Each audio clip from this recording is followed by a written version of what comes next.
Good day, and welcome to Theology and Prophecy. Today is the 9th episode of the series God Reveals Through His Servants. And it's a good day for me because finally we are done with the building blocks, laying the foundation for prophetic interpretation. And we can actually get into the text. But this morning I realized there's one thing that I need to do. I need to identify to you who my God is. Who do I serve? When I speak of God, who do I speak of? Why is this important? Because when we laid the foundation, we said that there are different streams of interpretation. These streams situate themselves in the same, similar, maybe not the same, but similar categories than groups, different groups with different views of God. For example, there are those who might not believe that Jesus Christ is the Son of God.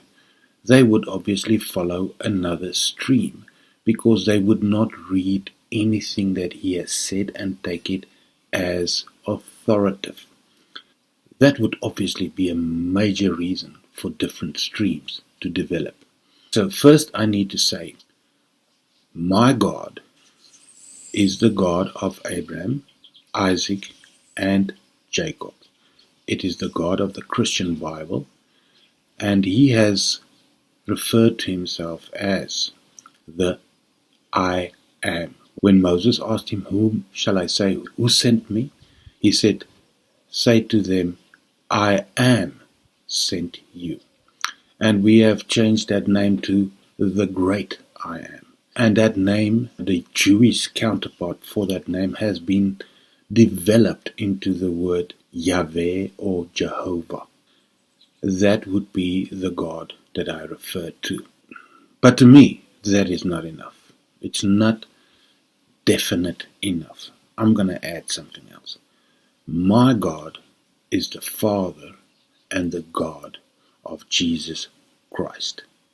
Necessarily that would mean he's either another God or he's the same God, but we all believe different things about this God. Two things could happen. We could be speaking of the same God, believing different things about him, or we could actually be speaking about two different gods and then believing that these gods are in fact the same when they might not be. Now, obviously, I thought a lot about how will we approach this series?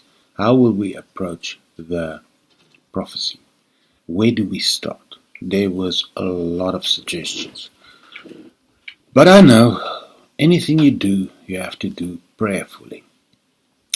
And I prayed, and praying made me think of prayer. And the thought came up to me that we need to look at what do people pray for. Now, obviously, it depends on your God, but the God I pray to and the people in the groups that I find myself in normally prays in two different ways. Let me put it this way. There are two subgroups, maybe more, but definitely two subgroups in this group that pray differently. The first group mostly bring their supplications to God and then they would thank God for what He has done for them. This group are people who do not necessarily understand everything the way the second group does it. This would count for basically any God. It doesn't necessarily have to be this specific God that I am referring to. Then the second group is what I call the Christians. What makes a Christian different? Well, a Christian is different because a Christian has met Jesus Christ. Now you might say, well, you're not saying much by saying that. No, I am actually saying quite a lot when I say that. Let's start at the beginning. Let's look at what people call the fundamental questions about life. At some stage in life, they say you're going to be faced with the following questions. Who am I? Where did I come from? And where am I going? Or where am I headed? And that makes me think about a race, and it also makes me think about prayer. Why do I say that? Well, the group that just sends its supplications to God would probably just give what we call the grocery list.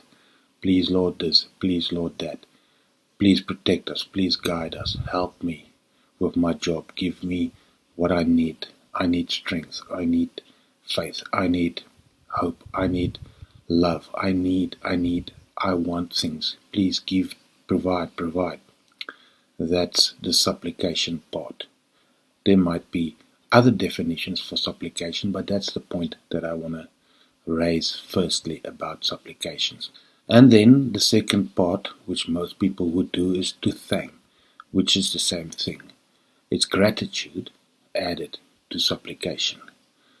Now, when it comes to Christians and some other faiths as well, in their prayer, there is the concept of worship, or what we call praise and worship. Now, if God has provided in your supplications, you might feel that you are very thankful, you have a lot of gratitude, and more than the fact that you want to say thank you, thanksgiving, you want to praise your God for whatever reason. Now, that is thanksgiving combined with praise. That's the third element. Then there's another element. Now, you might say, well, you're not really differentiating much. We all do this. We all praise. We all worship. We all thank. We all bring supplications. We all praise. What makes you different? Why do you make two groups? Well, when it comes to supplications, you ask certain things.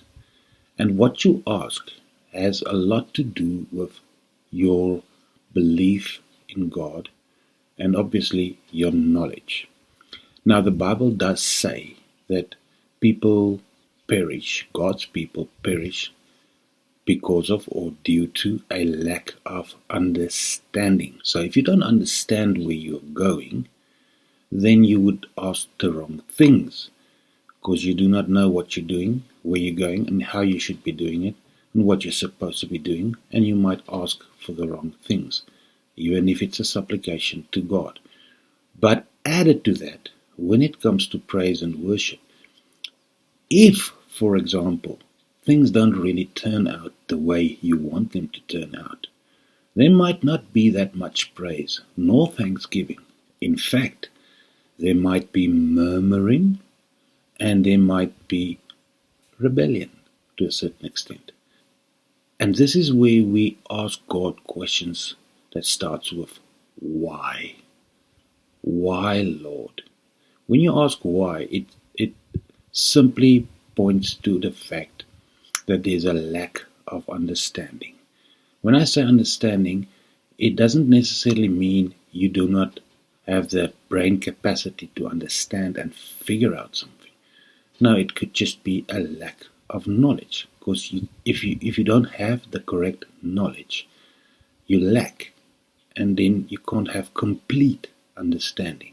So it's not due to brain power or IQ, but maybe you haven't read what you need to read, or you haven't studied what you need to study, and you do not understand because you have a lack of knowledge. And we know this is true because the Bible speaks about it.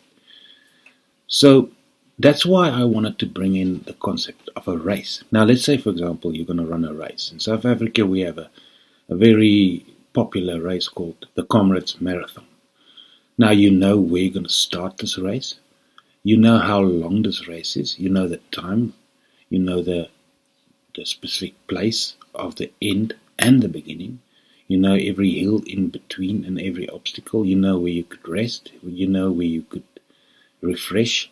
You know what type of shoes to wear. You might even look at the weather for the day, etc., etc. You have a reasonable idea, and that brings us to another concept. Now, this concept is not part of regular prayer, but it ties in. And it's two new concepts, old concepts, but new, in this case, called rest and preparation. But I'm going to take it a bit further. Let's now bring it to the race. What is this race? It's the race of life. That's the third part of the question, of the fundamental questions. Where am I going? You could ask your parents. First question, who am I? He will say, you are my son. You were procreated by me, your mother, and our God. Obviously, that would be a lot more explanation, but that would be the core of it. So, I am a created being. Yes.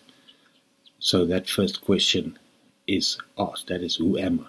Where do I come from? You were created. You come from us, from your parents. You were born. You were procreated. Procreation means God works together with humans and they procreate. You were procreated, but it still means you're a created being because your parents were also procreated by their parents. So you're part of a succession of life, short spans of life that continues in the form of succession, meaning there's a prosperity. We call it generations. You are one of the generations of the humankind. That is where you come from. The third question, where am I going? That is the part that I want to compare with a race, the race of life. So let's go back to the Comrades Marathon or any marathon. What makes you do that? What makes you run that race? You have a certain thing in mind. Maybe it's just that gold medal, the pride, whatever, the honor, proving something to yourself. People have various reasons, but they have good reasons because it takes a good reason to run such an endurance race. And that's another component in prayer that is also missing. Remember, I made two groups. I said there were the regular ones and there are the Christians. Now, not everybody asks for endurance. They might ask for courage and for strength to get through the day, etc., etc. But you need endurance. But we'll get to that. This will become more clear as I continue. But let's stick to the race, this endurance race. When you run this race of life, you would have had to make a few inquiries, think about it, and then make a decision. Yes, I'm going to run the race with the race of life. The Comrades Marathon athletes, they run for their medal. The Christian runs for the crown of life. And what did Jesus say about this crown of life? Well, he said, to those who endure, I will give the crown of life.